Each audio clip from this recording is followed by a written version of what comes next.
training that artists get.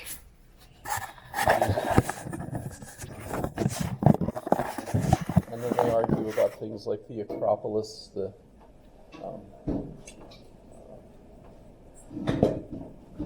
way the structure on the top of Athens Acropolis, the Parthenon.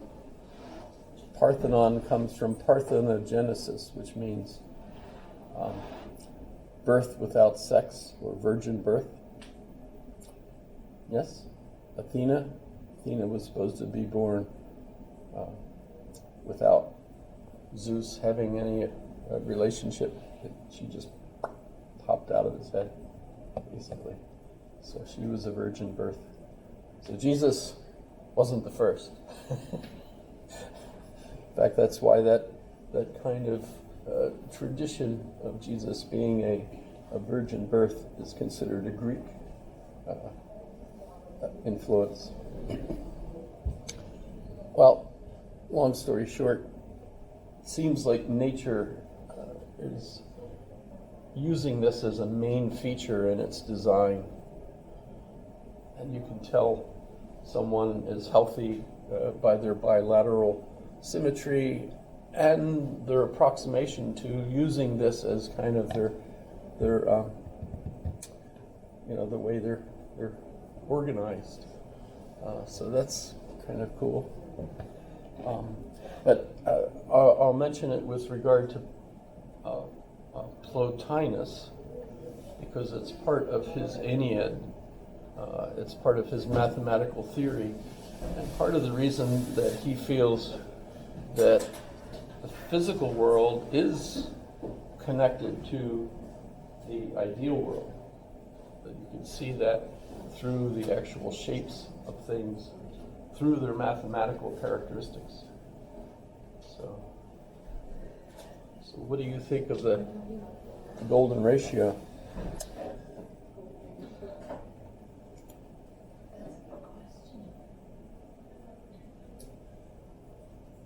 Let's see.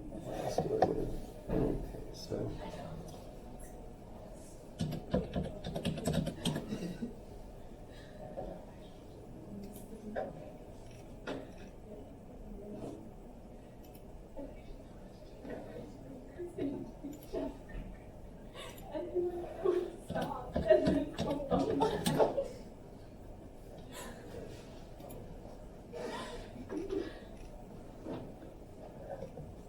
Should we use the Stanford?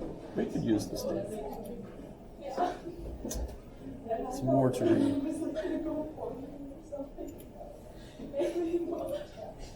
By the way, I'm not in trouble for that woman's work thing. That was a joke, right? Yes. Poor taste, but nonetheless, just a joke. Just funny. Oh, it was good taste? Really? I don't even know what good taste is anymore. I'm so lost. But, They stopped. We have like 3 cars here, so I thought one of them was going to go back in, so I left traffic and continued. And then they just went. And I was like, what's happening?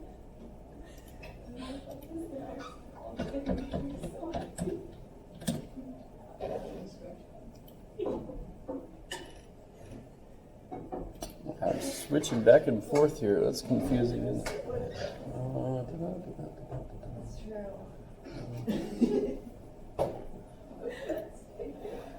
And I have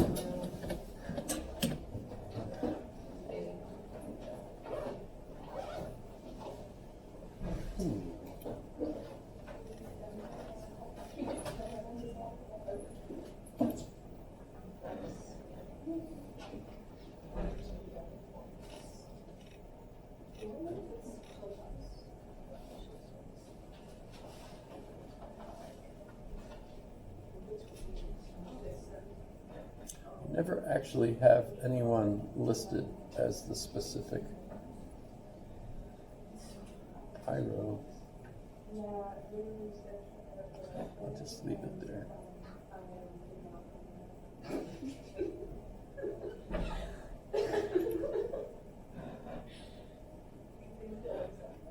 I don't know. It's exactly like, it's like, I tried to do that for the drawings. Was it just,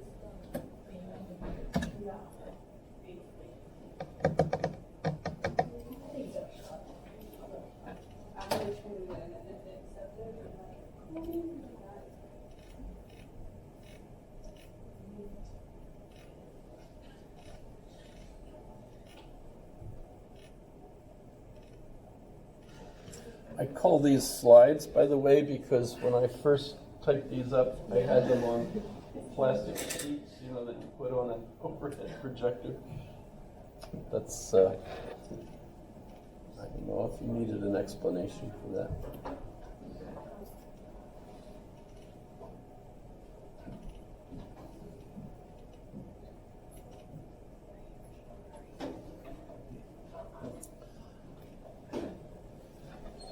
So there's an awful lot of both Plato and Aristotle that we really haven't covered. But when we think of Plato and Aristotle, if you think of them as the two pillars, and everything in between, everything bounces in between. So you're, kind of either a Platonist where the non-being or ideal world or abstractions are the main thing that's real, or you're Aristotelian, which is the other side, and you think, well, real stuff is stuff you can touch.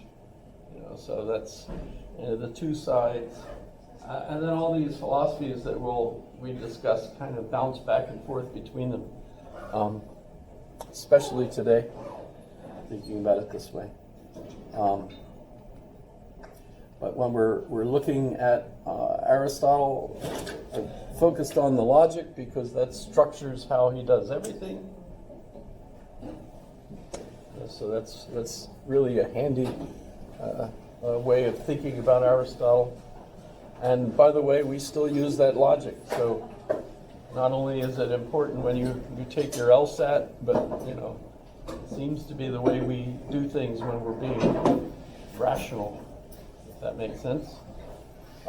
We're using Aristotle's categorical way of thinking. And by the way, it's kind of interesting if you think about native ways of knowing. You're familiar with that issue? Yes? Maybe so? Relatively important.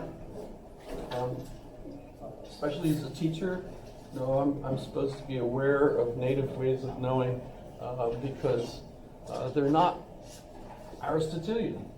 And if you think about it, it seems to me that it's a linguistic issue that Asian languages have difficulties with Aristotelian thought because they're a pictographic way of viewing the world.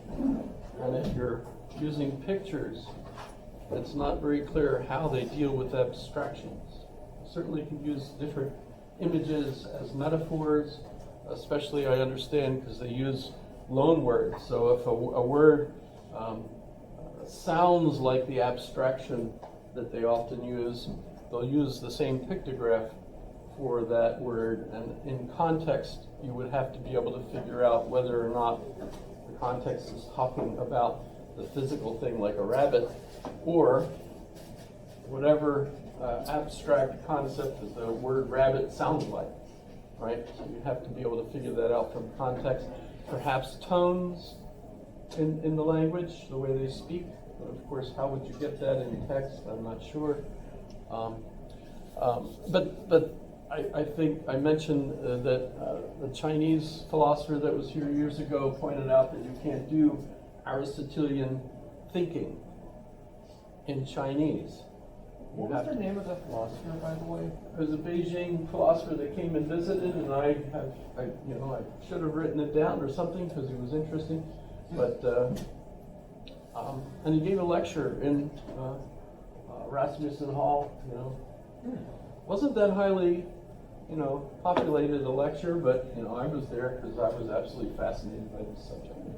Well, when I was in college, I read a book on the Chinese language by Charles Karlgren, which is still available out there, and it's more of a history of the Chinese language. But in the context of the book, it talked about that kind of difficulty.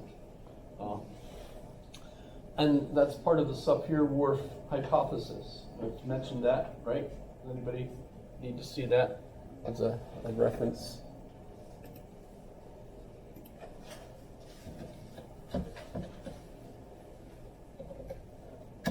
I always refer to it that way, but when we look it up, the first thing that pops up is the concept of linguistic relativity, and that's really what the hypothesis is about, and that is that of the 7,000 human languages, roughly, that we have, each language gives the speakers a different perception of the way the world works. Remember, translation is a lie, so if you think of it that way, the way, an individual that speaks Bantu, and I have no experience with Bantu. I've got a U.S. government listing of all the languages. I could go to Bantu and they could tell me how to count and things of this. It's kind of neat. It's a manual of foreign languages, but I think I stole it. I mean, they gave it to me, but I kept it. So well, that's. If I ever get sued by the IRS, I'll you can have it back. But so linguistic relativity gives us different ways of looking at the world, and I think I showed Lara talking, Badensky, whatever her name is, talking about this whole hypothesis and how significantly different it is. So keep that in mind too, because I think one of the things I sent you was really called the Wolffian mind. Yes. In any case, we think in ways that are associated with Aristotelian categorical thinking. Plato may not have. And considering he was also Greek and spoke Greek and was in fact the mentor of Aristotle, makes you wonder, is that the point at which this kind of categorical thinking actually got invented? Or was it there and Aristotle put it together? But Plato, as I think I mentioned, Aristotle critiques Plato for not being very logical. His arguments are not valid arguments. Which you might have felt as you're reading through them. You feel like it's interesting, but that doesn't feel like a scientific explanation of this. It feels like just a really wicked guess of some sort, right? Well, here's the interesting question we might have today when we think about all the other ways of knowing.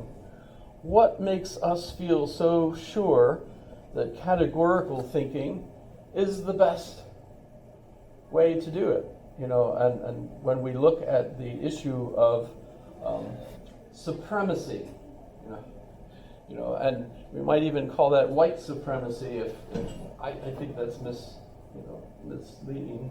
But if you think about it, what the Western educational system teaches is Aristotelian categorical thinking. That's true sentences. Your knowledge of this science is basically built on your vocabulary and your knowledge of all the true sentences currently in this particular science, right? So you go and you memorize the knowledge. At least that used to be the educational system. Sophia? No? Yes? No? Someone asked, what's your name in the back that asked about the reading assignments last class? Summer, sorry. I'll learn, I'll get them. But I was thinking, by the way, if you get a chance, read the Anchorage Daily newspaper today. It was a fascinating article on exactly this subject. Anybody subscribers? I think you're the only person that still reads newspapers, sir. I run newspapers, it's okay. Everybody in my house reads it. Well, actually, my daughters hardly ever look at it. But my wife and I read it from top to bottom and zoom in on the fine print. See if there's any little animals embedded in the print. Whatever they call those. No, but there's an article exactly on this issue. Wow, what are we doing when it comes to studying, doing homework, using AI, and you know, what things do you have to read? How are you going to be tested? I don't know if I could pull this up, but let me see if I can.